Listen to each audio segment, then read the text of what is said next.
Welcome to my YouTube channel. आज जो मैं आपके साथ क्वेश्चन डिस्कस करने जा रही हूँ क्लास 10th का ही है बेटे।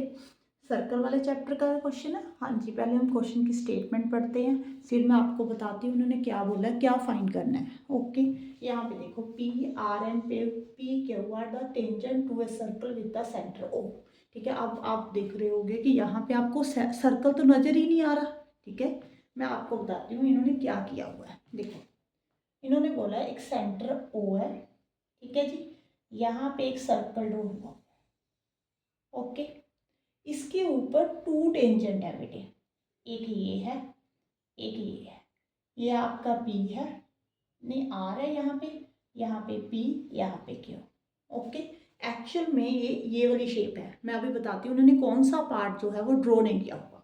To semi circles are drawn on the tangent P R and Q R. अब जो टेंजेंट थे ना उसके ऊपर इन्होंने टू सेमी सर्कल ड्रॉ कर दिए, ये देखो। ओके, आगे each semi circle has an area of pi. Means इसका जो एरिया ना बेटे वो पाई है, इसका भी पाई है। Okay, understand. अब देखो quadrant P O Q, P O Q. Quadrant क्या होता है बेटे? सर्कल का फोर्थ पार्ट। अगर आप एक सर्कल को 4 पार्ट में डिवाइड कर देते हो ना, ये वाला पार्ट क्या है? क्वाड्रेंट है। उन्होंने ये नहीं ड्रॉ किया हुआ, ठीक है जी, बस आपको ऐसे बता दिया कि ये वाला पार्ट जो है वो क्वाड्रेंट है। ठीक है जी, अब यहाँ पे बताओ कितने डिग्री का एंगल बनेगा। अगर टोटल 360 है, ठीक है जी, यहाँ पे 90 डिग्री का ही एंगल बनेगा अगर 4 पार्ट में डिवाइड कर दिया। ओके, अब आपको डायग्राम समझ में आ गई बेटे। उन्होंने इस पार्ट को शेड कर दिया, ठीक है जी, और बोला है कि आपने शेडेड रीजन का एरिया फाइंड करना है। ओके, अब मैं आपको बताती हूँ कि आपने करना क्या है। ये देखो, यहाँ पे बेटे देखो 90 डिग्री है, ठीक है जी। जब आप देखो सर्कल, ये आपका सर्कल है, ये सेंटर है। अगर आप टेंजेंट पे, ठीक है, रेडियस जो होता है वो टेंजेंट पे क्या होता है? परपेंडिकुलर होता है। थ्योरम पढ़ी हुई है आपने। ये रेडियस है सर्कल का, ये भी रेडियस है। ये टेंजेंट के ऊपर क्या होता है बेटे? परपेंडिकुलर। ये भी 90 डिग्री, ठीक है जी। अब ये वाला एंगल रह गया, ये चारों एंगल्स का जो सम है वो 360 है बेटे, ठीक है जी। इन 4 एंगल्स का जो सम है बेटे वो क्या है? 360। अगर आपने P plus O plus Q plus R कर, ठीक है जी, फाइंड करना है ये वाला एंगल, R एंगल, ठीक है जी, तो कितना आएगा? 90 plus 90 plus 90 is equal to 360, ठीक है जी। 360 माइनस 270, 90 ही आ गया, ठीक है बेटे। यहाँ तक क्लियर हो गया कि यहाँ पे जो एंगल बन रहे हैं वो सभी 90 डिग्री हैं, ठीक है। ये रेडियस है, ये वाली लेंथ इसके इक्वल होगी। ओके, ये टेंजेंट है, जो टेंजेंट होते हैं एक्सटर्नल पॉइंट पे, ये भी थ्योरम है 10th क्लास में, ठीक है, उनकी लेंथ क्या होती है? इक्वल होती है। ओके, अब ये पता लग गया ये 4 साइडेड क्वाड्रिलेटर है, ठीक है जी, ऐसे ओ क्यू पी आर सब में 90 डिग्री एंगल बन रहा है, ठीक है जी। 90 डिग्री एंगल एक तो स्क्वायर में बनता है, एक रेक्टेंगल में, ठीक है जी।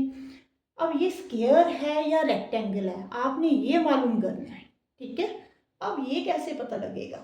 देखो, इसकी ये वाली साइड इसके इक्वल है, ये वाली साइड इसके इक्वल है। जब भी रेक्टेंगल होता है ना उसके अपोजिट साइड्स इक्वल होती हैं, ठीक है जी। एडजेसेंट साइड्स इक्वल नहीं होती रेक्टेंगल की। जैसे ये मेरा व्हाइट बोर्ड रेक्टेंगल है, इसकी ये वाली साइड इसके इक्वल है, ये वाली साइड इसके इक्वल है, ठीक है। आपको पता ही लग रहा है यहाँ पे ये स्क्वायर है। ओके, बट अगर आप सॉल्व करना चाहते हो तो आपने कैसे करना है अभी मैं बताती हूँ। आप ऐसे करना बेटे, यहाँ पे लाइन ड्रॉ कर लेना। आपके पास 2 ट्रायंगल आ गई, पी आर ओ, और दूसरी कौन सी है? क्यू आर, ठीक है। अब यहाँ पे ये तो कॉमन है, R O is equal to R ओ।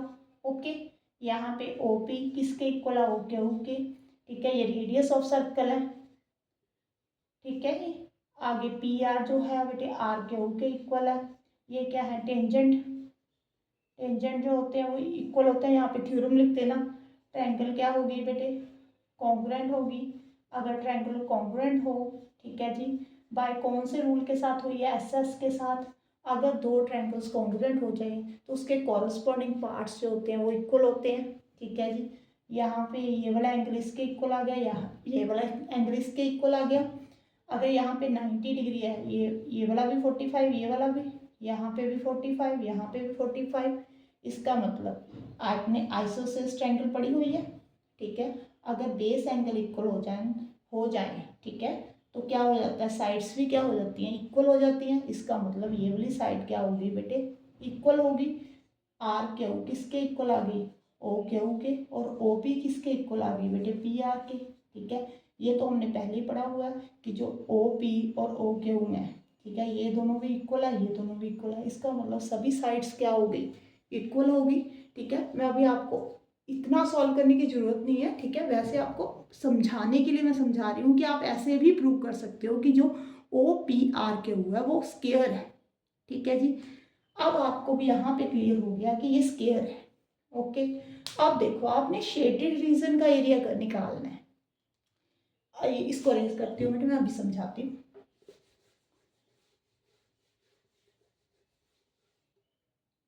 हाँ जी बेटे, देखो, आपने शेडेड रीजन का एरिया निकालना है। ये आपको पता लग गया है, जो ये वाला है बेटे, ये क्या है, square, okay.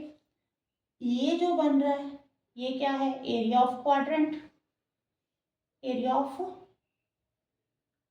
Quadrant of circle, ठीक है जी, सर्कल का क्वाड्रेंट है।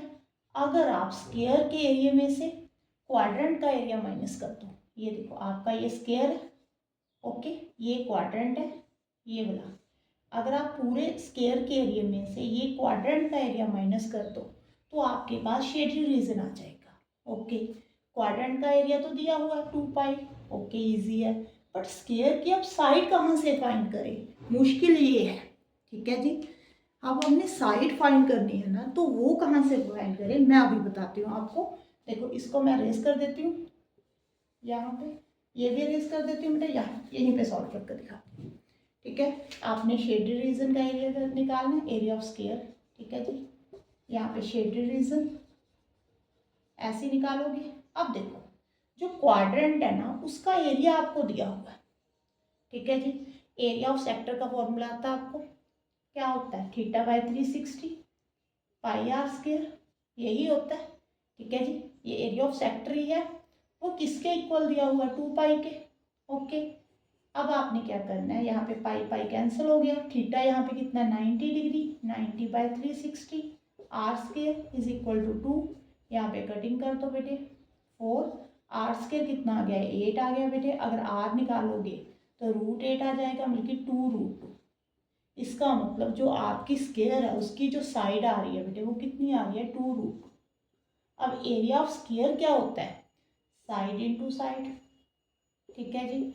साइड कितनी है, 2√2 इंटू 2√2 -2 पाई, ये कितना हो गया, 8 -2 पाई, ठीक है। अगर इसको आगे सॉल्व करना चाहते हो, ठीक है, पाई की वैल्यू को यहाँ पे 22/7 पुट करना चाहते हो तो कर देना, नहीं तो ऐसे ही रहने देना।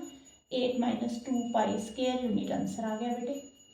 हाँ जी, आई थिंक आपको समझ में आया होगा। देखो, हाँ, आपने शेडेड रीजन का एरिया फाइंड करना था, ओके। मैं थोड़ा सा इसको बता देती हूँ फिर से। आपने क्या पहले क्या प्रूव किया कि ये जो बन रहा है ये स्केयर है। पहले आपने देखा कि सभी एंगल जो है 90-90 हैं। फिर आपने ये बताया कि सभी साइड्स जो हैं वो इक्वल है, इसका मतलब ये स्केयर बन गया, ओके। अब स्केयर बन गया यहाँ पे, ठीक है जी। स्केयर में से अगर आप क्वाड्रेंट का एरिया, जो सर्कल का एक क्वाड्रेंट दिया हुआ है, ये वाला क्वाड्रेंट है ना, ठीक है, जैसे सेक्टर मान लो, आप इसको सेक्टर बोल दो, पर यहाँ पे क्वाड्रेंट बोला हुआ है तो मैं क्वाड्रेंट बोल रही हूँ, ठीक है। इसका एरिया माइनस कर दोगे तो शेडेड रीजन आ जाएगा। अब हमारे पास मुश्किल क्या बन गई थी कि यहाँ पे साइड कितनी होगी, ठीक है जी। इसका एरिया आपको गिवन था, कितना था बेटे, 2 पाई। तो इसका जो एरिया आप निकालोगे, कैसे निकालोगे, एरिया ऑफ सेक्टर निकालोगे। Area of sector is equal to 2 pi, given था। एरिया ऑफ सेक्टर कितना होता है, θ/360 पाई आर स्क्वायर, कट कर दो, आर कितना आ गया बेटे 2√2, अब साइड इंटू साइड कर दो, 8 आ गया, 8 में से 2 पाई कट किया तो शेडेड रीजन का जो एरिया आ गया 8 - 2 पाई आ गया।